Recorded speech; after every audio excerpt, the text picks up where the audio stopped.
Hi friends. ഇപ്പം ദേ രാവിലെ 6 മണി ആയതേ ഉള്ളൂ. അമ്പാടി നല്ല ഉറക്കത്തില്ല.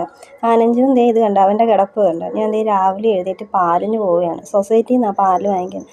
നടന്നു പോകാനുള്ള ദൂരമേ ഉള്ളൂ. പിന്നെ നടന്നു പോകാനുള്ള മടി കൊണ്ട് ഞാൻ വണ്ടിയിൽ പോയതാണ്.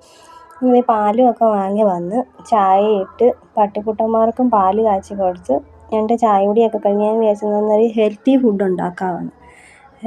പിള്ളേർക്ക് ഇഷ്ടപ്പെടത്തില്ല. ഒന്നുമില്ല, നുറുക്ക് ഗോതമ്പ് കൊണ്ടുള്ള ഒരു ഉപ്പുമാവാണ്. നല്ല കളർഫുള്ളായിട്ടുള്ള ഒരെണ്ണം ഉണ്ടാക്കാമെന്ന് വിചാരിച്ച്. അങ്ങനെ രാവിലെ ചായ കുടിയെല്ലാം കഴിഞ്ഞ് ഉപ്പുമാവിൻ്റെ പരിപാടിയിലേക്കാണ്. കുക്കറിലിരുന്ന് അത് വേകുമ്പോഴത്തേക്ക് ഞാൻ വിചാരിച്ചെന്നാൽ ഇതെല്ലാം ഒന്ന് വേവിച്ച് മൂപ്പിച്ചെല്ലാം എടുക്കുമ്പോഴത്തേക്ക് അത് വെന്ത് വരുമല്ലോ. അങ്ങനെ ഉപ്പുമാവിൻ്റെ എല്ലാം പണികളെല്ലാം കഴിഞ്ഞ് ഉപ്പുമാവ് റെഡിയാക്കി എല്ലാം. രാവിലത്തെ പരിപാടി ഇത്രയേ ഉള്ളൂ. അപ്പോൾ എൻ്റെ വീഡിയോ ഇഷ്ടപ്പെടുകയാണെങ്കിൽ ലൈക്ക് ചെയ്യുക, സബ്സ്ക്രൈബ് ചെയ്യുക. ടാറ്റാ.